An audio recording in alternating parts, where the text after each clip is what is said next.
In a decade with the army, there were shadows and secrets that chose to stay with me, the kind that'd make any soul tremble. And these are the very tales I've sworn to keep under wraps.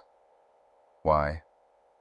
Well, firstly, the maze of the military world has acquaintances that linger even today, individuals I still respect. By keeping identities veiled, I hope to shield them from harm or blame. Secondly, while my memory might be razor sharp, there are places and dates I'd blur to keep the mystery alive and well. And lastly, I've no wish to find trouble knocking on my door for sharing these tales. In those 10 relentless years, I journeyed across continents, diving deep into the heart of deployments and exhaustive training regimes. As much as I witnessed the dark, harrowing abysses the world hid, I was equally privy to its radiant highs. As an infantryman, and later, a sniper, I found myself ensconced on rooftops in Iraq, the sun a brutal adversary, as I peered from the hollows of abandoned edifices. The mission: watching, always watching, streets, alleyways, mundane routines, searching for patterns, piecing together a puzzle that was the life of the locals. Often, my squad and I would be driving, nondescript, blending in with the locals in a light blue Toyota. Our missions, spanning anywhere from a whole day to 2, were to surveil specific sites, mostly intersections or buildings, where the whispers of enemies resonated. The majority of times, it was uneventful, just an endless watch. But sometimes, as the sun would rise, a firefight would erupt, engulfing the day. On rare occasions, we'd have the upper hand, ambushing our adversaries before they could sense us. Yet, there were those few instances that defied reason, bending the rules of reality and war alike. Now, bear in mind, during this intense era, sleep was a luxury, meals scarce, and stress. That was a constant companion. I won't negate the fact that perhaps the harsh conditions toyed with my perceptions. There's also a nugget of a past I should share. My brushes with the paranormal predated my military life. Whether that's linked or not, I'll leave to your judgment. One eerie evening, we found ourselves patrolling a sector seldom visited. The area, spanning a few city blocks, was a relic of a time when Christians resided there. However, after Saddam's downfall and chaos taking the reins, it was as if the place had been cursed. Christians vanished, either chased away or silenced forever.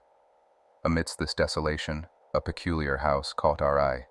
It boasted a room, an annex on its roof, separate from its core, quite a standard sight. But what piqued our curiosity was its door, sturdy metal, locket from the inside, with a provision for a padlock. The mystery of it drew us in, like moth to a flame. It took our might and nearly 20 minutes of grappling with our breaching kit to force that door to yield. Here I was, battle-hardened, having witnessed the theater of war up close. But what lay beyond that door? Well, some things just can't be anticipated.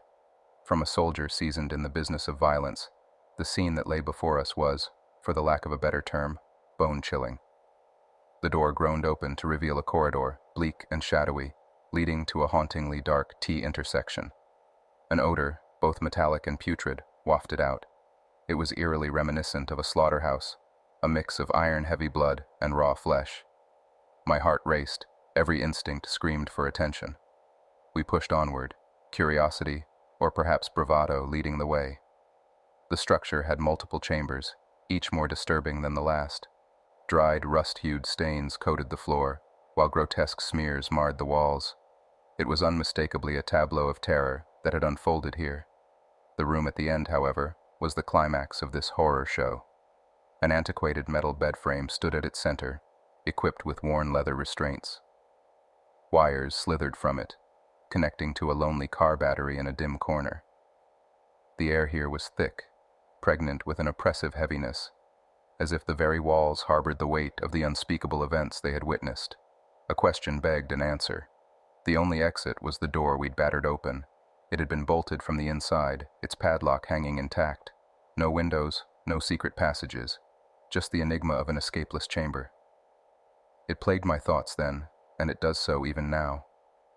But the night wasn't done with its eerie revelations. Another dwelling beckoned, its walls peppered with bullet scars. Inside, a frantic plea, repeated countless times in Arabic, covered its walls. "Please God, help us." What was even more unnerving was a portion written in a vivid, dripping red. Was that ink, or something more sinister? Our interpreter, an ever-stalwart presence, had fear etched on his face for the first time. His only advice? Leave. And so, without a backward glance, we retreated to the comparative safety of our forward post. Yet, as seasons changed, so did our challenges. The Afghan winter, with its piercing cold, was a truce of sorts, a ceasefire with the elements, if not with men. With the Taliban retreating to Pakistan, one might think it would be a time of reprieve. But the wheels of war churn on. Thus, our platoon was dispatched on a surveillance mission. We were to camp by some hillocks in the Afghan Pak frontier for a short stint, supposedly 3 days. But fortune is fickle. 2 weeks, that's how long we waited, stranded, before choppers came to our rescue. In the span of that 2-week limbo, an inexplicable event transpired. A blizzard raged, cloaking everything in its frosty embrace. When the storm abated, I discovered a set of fresh footprints around our perimeter. They weaved in and out, originating from the hills, a testament to an intruder who braved the snow barefoot. We never ventured out during the tempest, save for nature's call. Those footprints, however, were distinctly different, unexplainable.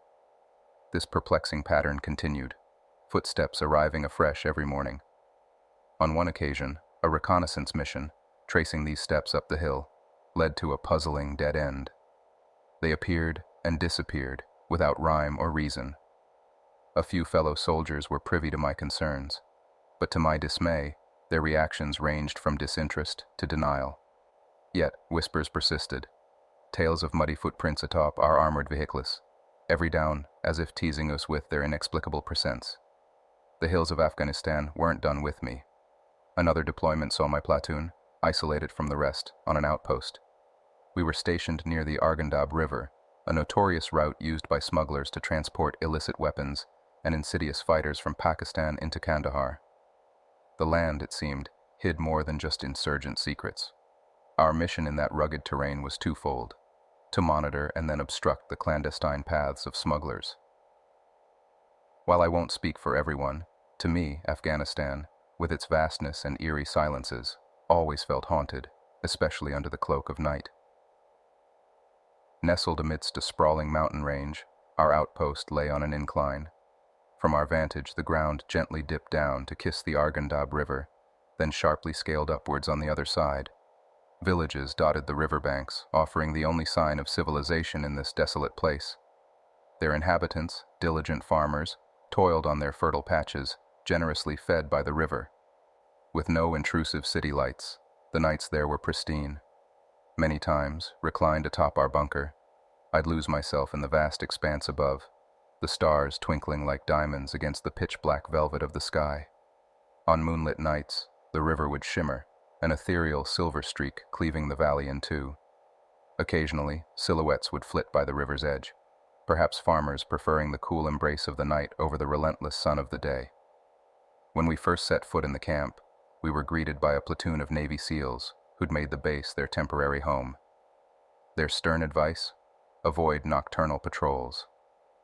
The local Afghan army soldiers, our partners in this endeavor, would spin wild tales about the Taliban transforming into wolves, or, even more bizarrely, werewolves.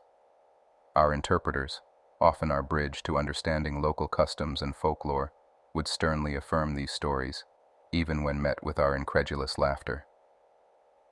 One particular night, while manning a watchtower, I was peering into the mountain's heart using a computer-assisted launch unit, CLU, an integral part of the Javelin missile system. It doubled as an impressive night optic tool. The base's stray dogs, our unwitting early warning system, erupted into a frenzied chorus, their gaze fixed on the mountain. Sure enough, through the CLU, I glimpsed a man. His thermal image danced in and out of the rocks, sneaking peeks in our direction. But then, just as suddenly as he appeared, he vanished. Minutes felt like hours as I scanned the vast expanse for any sign of movement. Suddenly, an undulating, heat-radiating shape burst from the rocks, rapidly descending towards our base. Panic took over. I hollered, waking my companion, who promptly began raining .50 caliber bullets in the direction of the amorphous threat. After discharging what felt like 60 or 70 rounds, He brushed off my panicked explanation, attributing his firing to a mere test fire. Yet, amidst the chaos, I caught a fleeting glimpse of a massive Afghan mountain dog disappearing downriver. Fast forward to the autumn of 2018, with memories of Iraq fresh in our minds, we tried readjusting to the garrison's routine while simultaneously bracing for another imminent deployment. It was during this transitional phase that I was promoted to sergeant and bestowed with the responsibility of my first fire team. A rite of passage for every newly minted NCO was the obligation to supply alcohol for the platoon's informal gathering, colloquially referred to as the non-commissioned officer professional development class. It was less of a class and more of a camaraderie-fueled evening of shared experiences. During one such gathering, a grizzled veteran, whose service spanned several monumental military campaigns, shared his tales. From witnessing the harrowing events in Somalia during Black Hawk Down, the conflict in Kosovo and Bosnia, to the blazing sands of Desert Storm, he had seen it all. He vividly recounted the interminable wait on the Saudi side of the berm, their collective breaths held, ready to dive into Iraq. As they lingered, stealth aircraft soared overhead, decimating Iraqi army strongholds. The ground trembled with the thunderous roars of Paladin missiles seeking distant targets. For a half year, they held their position, and by the time they finally advanced into Kuwait, the war's climax had all but passed. He was once embedded within an army cavalry unit, bearing witness to a few skirmishes. Their adversaries, often poorly trained conscripts, piloted outdated Soviet tanks. In contrast, the might and technology of the American war machines seemed almost otherworldly. They thundered over those underprepared defensive positions, rendering them obsolete. In less than 3 full days, this ground war segment concluded. Perhaps you've seen the cinematic portrayal in Jarhead, or watched the harrowing news footage chronicling the tragic events of the Highway of Death. Though my friend was not directly involved in that particular theater of battle, his unit played a significant role in halting the retreat of the fleeing Iraqis from Kuwait. When the active combat subsided, they remained stationed, tasked with the grim cleanup that followed such devastation. He recounted tales of clearing Iraqi bunkers and trenches, sorting through the remnants of entire units decimated by bombings.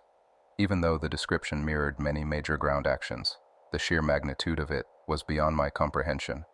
He often spoke of one day that remained etched in his memory. As dawn broke, they crawled out from their makeshift desert shelters, rubbing the grime from their eyes. They hastily consumed their rations before embarking on a mission to dismantle an Iraqi radar installation. Intelligence gathering was paramount, as was the somber duty of retrieving the dog tags from the countless fallen that littered the vast expanse of the Kuwaiti desert. Caution was imperative, as many of their own had been ensnared by booby traps laid by the retreating Iraqis. Upon reaching their destination, they began their sweep. The immediate vicinity bore the grim aftermath of conflict. Charred bodies lay scattered.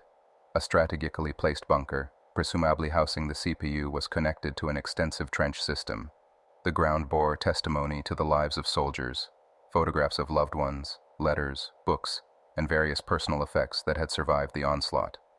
These items, either pocketed as war souvenirs or sent for strategic analysis, painted a poignant picture of the human cost of war. Venturing into the bunker alone, he likened its construction to scenes from Saving Private Ryan, a fortified concrete structure with a machine gun slit at the forefront.